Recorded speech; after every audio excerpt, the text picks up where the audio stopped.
ಎಲ್ಲರಿಗೂ ನಮಸ್ಕಾರ. ಸುಕೃತಿ ಪುಸ್ತಕ ಪರಿಚಯ ಮಾಲಿಕೆಯ ಇಂದಿನ ಸರಣಿಗೆ ಸ್ವಾಗತ. ಇಂದು ನಾವೆಲ್ಲ ಶ್ರೀ ಅರವಿಂದರ ಸಾವಿತ್ರಿ ಎಂಬ ಮಹಾಕಾವ್ಯದ ಬಗ್ಗೆ ತಿಳಿದುಕೊಳ್ಳೋಣ.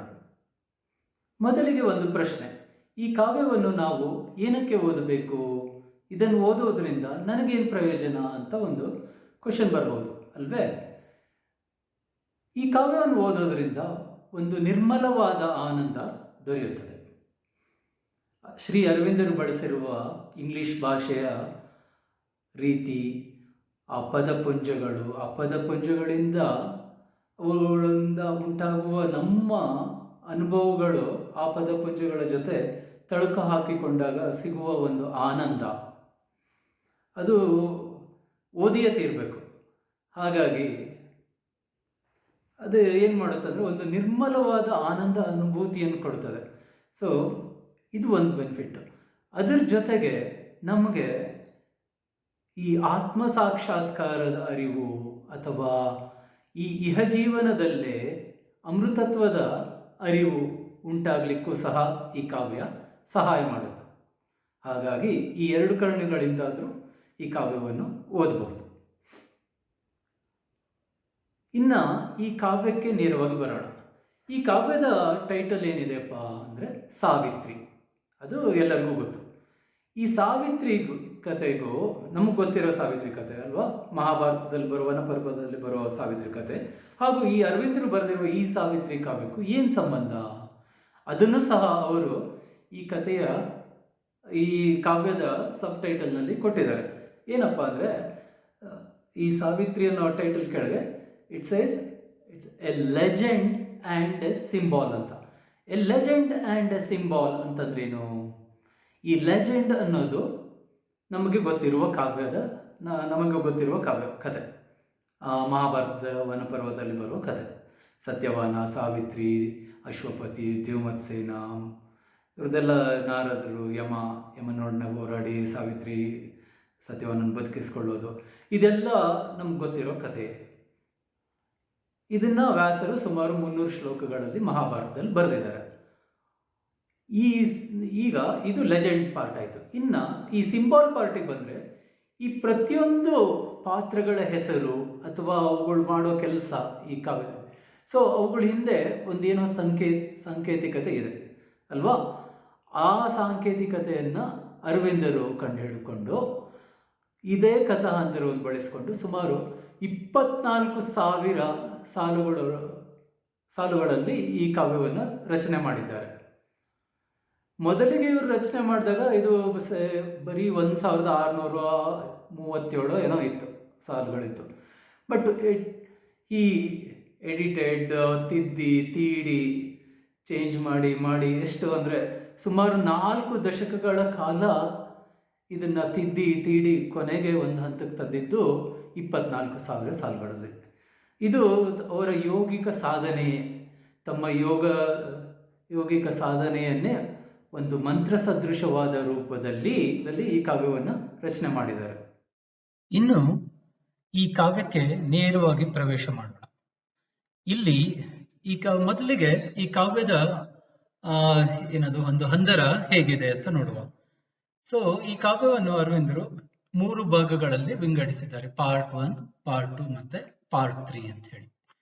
ಸೊ ಇದರಲ್ಲಿ ಇಲ್ಲಿ ಏನ್ ಬುಕ್ ಅಂತ ಕರೆದಿದ್ವಿ, ಇವೆಲ್ಲ ಪರ್ವಗಳಾಗಿ ವಿಂಗಡಿಸಲ್ಪಟ್ಟಿವೆ ಕನ್ನಡದಲ್ಲಿ. ಆದ್ರೆ ಇಂಗ್ಲಿಷ್ನಲ್ಲಿ ಬುಕ್ 1, ಬುಕ್ 2, ಬುಕ್ 3 ಅಂತ there are totally about 12 books in this ಇದರಲ್ಲಿ ಅಲ್ವಾ? ಸೊ ಈ ಪ್ರತಿಯೊಂದು ಪುಸ್ತಕವು ಅದರಲ್ಲಿ ಮತ್ತೆ ಕ್ಯಾಂಟೋಸ್ ಅಂತ ಅಂದ್ರೆ ಸಬ್ ಅಧ್ಯಾಯಗಳು. ಸೊ ಆ ಕ್ಯಾಂಟೋ 1, ಕ್ಯಾಂಟೋ 2 ಆ ತರ ಟೋಟಲ್ ಆಗಿ ಒಂದು 49 ಕ್ಯಾಂಟೋಸ್ ಇದಾವೆ ಎಲ್ಲ ಸೇರ್ಕೊಂಡು. ಸೊ ಈಗ ಮೊದಲನೇ ಭಾಗದಲ್ಲಿ ಏನಪ್ಪಾ ಇದು, ಈ ಕಾವ್ಯ ಶುರು ಆಗೋದೇ ಒಂದು important point in the poem. ಅಂದ್ರೆ ಈ ಹೋಲ್ ಸಾವಿತ್ರಿ ಕಥೆಯಲ್ಲಿ ಸತ್ಯವಾನ ಸತ್ತ ಮತ್ತೆ ಹುಟ್ಟಿದ, ಅಂದ್ರೆ ಮತ್ತೆ ಬದುಕಿ ಬಂದದ್ದು. ಸೊ ಇಲ್ಲಿ ಮೊದಲನೇ ಭಾಗ ಏನ್ ಮೊದಲೇದು ಹೇಳುತ್ತೆ ಅಂದ್ರೆ ಒಂದು ಉಷೋದಯ, ಸೂರ್ಯ ಉಷಾ ವರ್ಣನೆ. ಅದು ಆಗ್ತಾ ಇದ್ದಂಗೆನೆ ಅದು ಕೊನೆಯ ಸಾಲು, ಆ ಪುಸ್ತಕದ ಒಂದು 6-7 ಪುಟ ಆದ್ಮೇಲೆ ಆ ಮೊದಲಿನ 6-7 ಪುಟದಲ್ಲಿ last line says this was the day when Satyavan must die ಅಂತ ಹೇಳಿ. So this is a critical point. So ಒಂದು ಸುಂದರವಾದ ಉಷೋದಯ, ಆಮೇಲೆ ಆ ದಿನವೇ ಸತ್ಯವನ್ನ ಸಾಯ್ಬೇಕಿತ್ತು ಅಂತ ಹೇಳ್ತಾ ಇದ್ದಾರೆ. ಮುಂದೆ ನೆಕ್ಸ್ಟ್ ಅಧ್ಯಾಯಕ್ಕೆ ಹೋದ್ರೆ ಅದೇ ದಿವಸ ಸಾವಿತ್ರಿಯು ಸಹ ಆ ಬೆಳಿಗ್ಗೆಗೆ ಎದ್ದಳು.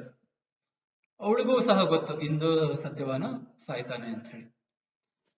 ಅವಳ ಮುಂದೆ ಒಂದು ದೊಡ್ಡ ಚಾಯ್ಸ್ ಇದೆ. ಅವಳ ಇಶ್ಯೂ ಆದ್ರೂ ಚಾಯ್ಸ್ ಏನಪ್ಪಾ ಚಾಯ್ಸ್ ಅಂದ್ರೆ, ಒಂದು ನಮ್ಗೇನ್ ವಿಧಿ ವಿಧಿಸುತ್ತೋ ಅದನ್ನ ಸರೆಂಡರ್ ಮಾಡ್ಕೊಂಡು ನೀನ್ ಏನ್ ಕೊಟ್ಟು ಅದು ನನ್ನ ಪಾಲಿಗೆ ಬಂದಿದ್ ಪಂಚಾಮೃತ ಅನ್ಕೊಂಡು ಎಕ್ಸೆಪ್ಟ್ ಮಾಡ್ಕೊಳ್ಳೋದು ಅಲ್ವಾ, ಅಥವಾ ಆ ವಿಧಿಯೊಡನೆ ಹೋರಾಟಕ್ಕೆ ನಿಲ್ಲೋದು. ಆಬ್ವಿಯಸ್ಲಿ ಸಾವಿತ್ರಿ ಎರಡನೇದನ್ನೇ ಆಯ್ಕೆ ಮಾಡ್ಕೊಳ್ತಾಳೆ.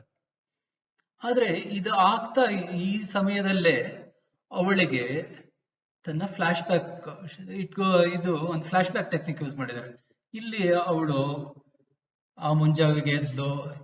ಸೊ ಎದ್ದು ಇಲ್ಲಿ ತನಕ ಆದದ್ದನ್ನೆಲ್ಲ ನೆನ್ಪು ಮಾಡ್ಕೊಂತ ಇದ್ದಾಳೆ. So that is what it's like a flashback technique. And cantos 3, 4, 5 ಎಲ್ಲ ಆ ಸಾವಿತ್ರಿಯ ತಂದೆಯಾದ ಅಶ್ವಪತಿಯಿಂದ ಶುರು ಆಗ್ತವೆ. ಸೊ ಅಶ್ವಪತಿ ಮಾದ್ರ ದೇಶದ ರಾಜ, ಅವನ್ಗೆ ಮಕ್ಕಳಿರೋದಿಲ್ಲ. ಸೊ ಅವನು ಒಂದು ತಪಸ್ ಮಾಡ್ತಾನೆ, ದೀರ್ಘಕಾಲದ ತಪಸ್ಸು. ಆ ತಪಸ್ಸಿನ ಯೋಗಿಕ ಸಾಧನೆ ಒಂದು. ಆ ತಪಸ್ಸನ್ನೇ ಈ ಕ್ಯಾಂಟೋಸ್ ನಲ್ಲಿ ಮತ್ತೆ ಪುಸ್ತಕ 2 ಮತ್ತು 3 ಇವುಗಳಲ್ಲಿ ಅರವಿಂದರು ಹೇಳಿದ್ದಾರೆ. ಸೊ ಇಟ್ ಈಸ್ ಇದು ಯೋಗ ಆಫ್ ಅಶ್ವಪತಿ ಅಂತಾನೆ ಹೇಳ್ಬೋದು, ಅವನ ಯೋಗಿಕ ಸಾಧನೆ.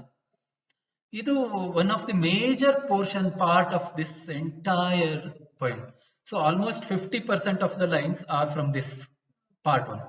And yoga of Ashwapati itself is like around 10,000 lines. So ಇದ್ ಮುಗಿದ್ಮೇಲೆ ಅಶ್ವಪತಿಗೆ ಆ ಬೆಳಕಿನ ಅಂಶದ ರೂಪದಲ್ಲಿ ಸಾವಿತ್ರಿ ಸಿಗಲ್ಪಡ್ತಾಳೆ. ಸಾವಿತ್ರಿ ಮಗುವಾಗಿ ಹುಟ್ಟು ಬರ್ತಾಳೆ. ಸೊ ಮುಂದೆ ಅವಳ ಬೆಳವಣಿಗೆ ಅಂಡ್ ಹಾಗೆ ಹೋಗ್ತಾ ನೋಡಿದ್ರೆ ಬುಕ್ 5 ನಲ್ಲಿ it is called book of love. Savitri ದೊಡ್ಡವಳು ಆದ್ಮೇಲೆ ಅವಳಿಗೆ ಮದುವೆ ಮಾಡ್ಬೇಕು ಅನ್ನೋ ವಿಚಾರ ಬರುತ್ತಲ್ವೇ. ಸೊ ಯಾರಿಗೂ ಯೋಗ್ಯ ವರ ಸಿಗದೆ ಅವಳೇ ತನ್ನ ವರನನ್ನು ಹುಡುಕಿಕೊಳ್ಳುವಂತ ಪ್ರಸಂಗ ಬಂದಾಗ ಅವಳು ಹುಡುಕ್ಲಿಕ್ಕೆ ಹೋಗೋದು ಅಂಡ್ ಅದು ಒಂದು ಕಾಡಿನಲ್ಲಿ ಸತ್ಯವಾನನ್ನ ಕಾಣೋದು. ಇದನ್ನಂತೂ ತುಂಬಾ ತುಂಬಾ ತುಂಬಾ ರೊಮ್ಯಾಂಟಿಕ್ ಆಗಿ ಅಥವಾ ಸುಂದರವಾಗಿ ಈ ಬುಕ್ ಆಫ್ ಲವ್ ನಲ್ಲಿ ನೋಡ್ಬೋದು. ಅದರ ಕೆಲವೊಂದು ಸಾಲುಗಳನ್ನು ಈಗ ಓದ ಬಯಸುತ್ತೇನೆ. ಓಕೆ, ಸೊ ಇಮ್ಯಾಜಿನ್ ಮಾಡ್ಕೊಳ್ಳಿ, ಸಾವಿತ್ರಿ ತನಗೆ ಯೋಗ್ಯವರನನ್ನು ಹುಡುಕಿಕೊಂಡು ಬರ್ತಾ ಇದ್ದಾಳೆ. ಸೊ ಇದು ಸತ್ಯವಾನ ವಾಸ ಮಾಡುತ್ತಿರುವ ಕಾಡು. ಆ ಕಾಡಿನಲ್ಲಿ ಬಂದಿದ್ದಾಳೆ ಅಂಡ್ ಅಲ್ಲಿ ಏನಾಗುತ್ತೆ ಅನ್ನೋದು ದೃಶ್ಯ ಇದು. ಸೊ ಎಷ್ಟು ಚೆನ್ನಾಗಿ, ಮೊದಲು ಇಂಗ್ಲಿಷ್ ನಲ್ಲಿ ಓದ್ತೇನೆ, ಆಮೇಲೆ ಅದರದ ಒಂದು ಕನ್ನಡ ಅನುವಾದವನ್ನು ಓದ್ತೇನೆ ನೋಡಿ. ಇಂಗ್ಲಿಷ್ ನಲ್ಲಿ, A look, a turn decides our ill-poised fate. Thus, in the hour that most concerned her all, wandering unwarned by the slow surface mind, the heedless scout beneath her tempting lids admired indifferent beauty and cared not to wake her body's spirit to its king.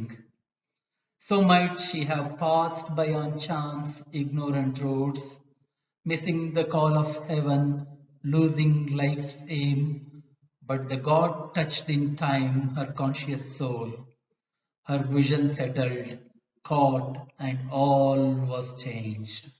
ಈಗ ಇದನ್ನೇ ಕನ್ನಡದಲ್ಲಿ ನೋಡೋಣ. ಸಾವಿತ್ರಿ ಹುಡ್ಕೊಂಡು ಬರ್ತಾ ಇದ್ದಾಳೆ ಕಾಡಿನಲ್ಲಿ. So ಎದುರಿಗೆ ಸತ್ಯವನ್ನ ಕಂಡಿರ್ಬೇಕು. ಅದು ಹೇಗೆ ವರ್ಣಿಸಿದ್ದಾರೆ ನೋಡಿ. ಒಂದು ನೋಟ, ಒಂದು ತಿರುವು ನಮ್ಮ ಕೆಟ್ಟ ಸ್ಥಿತಿಯಲ್ಲಿರುವ ದೈವವನ್ನು ನಿರ್ಧರಿಸುತ್ತದೆ.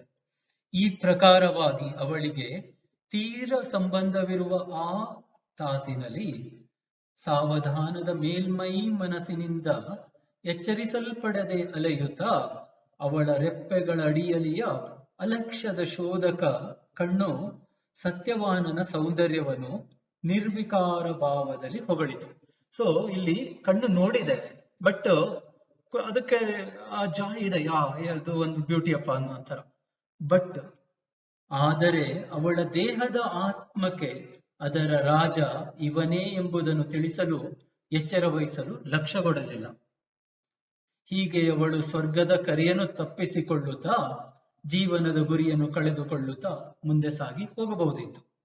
ಆದರೆ ಸರಿಯಾದ ಕಾಲದಲ್ಲಿ ದೇವನು ಅವಳ ಅರಿವಿನ ಆತ್ಮವನ್ನು ಸ್ಪರ್ಶಿಸಿದನು. ಅವಳ ನೋಟವೀಗ ಸತ್ಯವಾನನ ಮೇಲೆ ನಿಂತಿತು ಹಾಗೂ ಎಲ್ಲವೂ ಬದಲಾಗಿತ್ತು. ಸೊ ಅಲ್ಲಿಂದ ಮುಂದೆ ಅವರ ಮಿಲನ, ದೆನ್ ಸಾವಿತ್ರಿ ತನ್ನ ರಾಜ್ಯಕ್ಕೆ ಬಂದು ತನ್ನ ತಂದೆಗೆ ಹೇಳೋದು, ನಾರದರು ಇಲ್ಲ ಇಲ್ಲ ಸತ್ಯವಾನನ್ನ ನೀನ್ ಮದುವೆ ಕೂಡ್ದು ಅವನಿಗೆ 1 ವರ್ಷ ಆಯುಷ್ಯ, ಇವೆಲ್ಲ ಕತೆ ಗೊತ್ತಿರೋ ಕಥೆನೆ. ಅದೇ ಹಂದರವನ್ನ ಬೆಳೆಸ್ಕೊಂಡು ಹೋಗಿದ್ದಾರೆ ಇಲ್ಲೂ ಸಹ. ಬಟ್ ಅವಳ ಸಾಧನೆ, she knows that Satyavan is going to die in 1 year. ಅಲ್ಲಿ ಅವಳು ಸಾಧನೆ ಮಾಡ್ತಾಳೆ, ಅದನ್ನ ಮೀರೋದು ಹೇಗೆ ಅಂತ ಹೇಳಿ. ಕೊನೆಗೆ ಬರೋದು ಈ ದಿವಸ, ಅದು when she wakes up on the day when Satyavan was suppose to die. ಅಲ್ಲಿಂದ ಅವಳ ಮುಂದಿರೋ ಆಯ್ಕೆಗಳು 2, ಒಂದು ಮೀಕ್ ಸರೆಂಡರ್ ಅಥವಾ ವಿಧಿಯೊಡನೆ ಹೋರಾಟ. ಅವಳ ಆಯ್ಕೆ ವಿಧಿಯೊಡನೆ ಹೋರಾಟವೇ. ಸೊ ಅದು ಮುಂದೆ ಸತ್ಯವಾನನ ಸಾವಾಗುತ್ತೆ. ಅಲ್ಲಿಂದ ಮತ್ತೆ ಇಲ್ಲಿ ಲಿಂಕ್ ಬುಕ್ 8ಗೆ. It is called the book of death. ಇಲ್ಲೂ ಸಹ ತುಂಬಾ ಅದು ಓದ್ಬೇಕು ಸರ್, ಓದಿದ್ರೆ ನನ್ಗೆ ಹೇಳಿದ್ರೆ ಕಣ್ಣಲ್ಲಿ ನೀರು ಬರುತ್ತೆ. ಆ ತರ ಒಂದು ಸನ್ನಿವೇಶಗಳಿವೆ. So book of death, they face the death and Savitri ಮತ್ತೆ ಮುಂದೆ ಹೊರಡೋದು ಯಮನ ಜೊತೆ ವಾದ ವಿವಾದಗಳು. ಅಲ್ಲಿಂದ ಕೊನೆಗೆ ಯಮನ ಎಲ್ಲ ಪ್ರಶ್ನೆಗಳಿಗೂ ಉತ್ತರ ಕೊಟ್ಟು ಮತ್ತೆ ಸತ್ಯವಾನನ್ನು ಮರಳಿ ಪಡೆದು ಭೂಮಿಗೆ ಮರಳೋದು. ಇಲ್ಲಿ ಒಂದು ಕೊನೆಗೆ ಸಾವಿತ್ರಿ ಹೇಳೋ ಮಾತು ತುಂಬಾ ಮಾರ್ಮಿಕವಾಗಿದೆ. ಅದನ್ನ ಎಲ್ಲರೂ ನೆನಪಿನಲ್ಲಿ ಇಟ್ಕೊಳ್ಳಲೇಬೇಕು. ಸಾವಿತ್ರಿ ಹೇಳುವ ಈ ಮಾತುಗಳು ತುಂಬಾನೇ ಅರ್ಥಪೂರ್ಣವಾಗಿವೆ. ಏನ್ ಹೇಳ್ತಾಳಪ್ಪ ಅಂದ್ರೆ, ಇದೆಲ್ಲ ಅನುಭವ ಆದ ಬಳಿಕ ಕೊನೆಯಲ್ಲಿ ಹೇಳೋ ಮಾತು, all now is changed yet all is still the same. ಎಲ್ಲವೂ ಈಗ ಬದಲಾಗಿದೆ, ಆದಾಗ್ಯೂ ಎಲ್ಲವೂ ಅದೇ ತರಹವಿದೆ. ಹಾಗೆ ಕೊನೆಯಲ್ಲಿ ಮತ್ತೊಂದು ಮಾತು ಹೇಳ್ತಾಳೆ,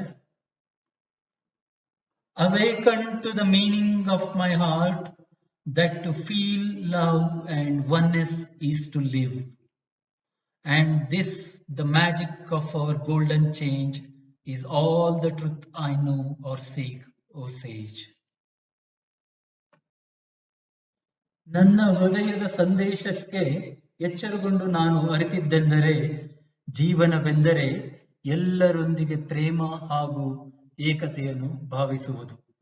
ಎಲ್ಲರೊಂದಿಗೆ ಪ್ರೇಮದಿಂದ ಒಂದಾಗಿ ಬಾಳುವುದೇ ಜೀವನ, ಹಾಗೂ ಇದೇ ನಮ್ಮ ಬಂಗಾರದ ಪರಿವರ್ತನೆಯ ಚಮತ್ಕಾರವಾಗಿದೆ ಓ ಋಷಿವರ್ಯನೇ. ನಾನು ಅರಿತ ಅಥವಾ ಶೋಧಿಸುವ ಸರ್ವಸತ್ಯ ಇದೇ ಆಗಿದೆ ಎಂದು ಸಾವಿತ್ರಿ ಕೊನೆಯಲ್ಲಿ ಹೇಳೋ ಮಾತು. ಇಲ್ಲಿಂದ ಈ ಕಾವ್ಯ ಮುಗಿಯುತ್ತದೆ. ಹಾಗೆ ಇನ್ನೊಂದು ವಿಚಾರ, ಈ ಕಾವ್ಯ ಶುರುವಾಗೋದು ಒಂದು ಸೂರ್ಯೋದಯದಲ್ಲೇ, ಉಷಾ ಕಾಲದಲ್ಲೇ. ಹಾಗೆ ಇದರ ಮುಕ್ತಾಯವೂ ಒಂದು ಸೂರ್ಯೋದಯದಲ್ಲಿ. ಸೊ 2 ಸೂರ್ಯೋದಯದ ನಡುವೆ ನಡೆಯುವ ಘಟನಾವಳಿಗಳ ಹಂದರವೇ ಈ ಕಾವ್ಯದ ಸಾರ, ಈ ಕಾವ್ಯವು. ಸೊ ಈ ಕಾವ್ಯದ ಇಂಗ್ಲಿಷ್ ಏನಿದೆ ಅದು ತುಂಬ ಸ್ವಲ್ಪ ಕಷ್ಟ ಅನಿಸ್ಬೋದು. ಮೊದಲ ನೋಟಕ್ಕೆ ಒಂದು ಕಬ್ಬಿಣದ ಕಡಲೆ ಅನಿಸುತ್ತೆ. ಆದರೂ ಹೆದರಬೇಕಾಗಿಲ್ಲ, ಕನ್ನಡದಲ್ಲಿ ಇದರ ಅನುವಾದವನ್ನು ತುಂಬ ಜನ ಮಾಡಿದ್ದಾರೆ. ಆ ಅನುವಾದಗಳ ಜೊತೆಯಲ್ಲಿ ಇದನ್ನು ಓದಿದರೆ ಅರ್ಥ ಮಾಡಿಕೊಳ್ಳೋದು ಅಷ್ಟು ಕಷ್ಟವೆನಿಸಲಾರದು.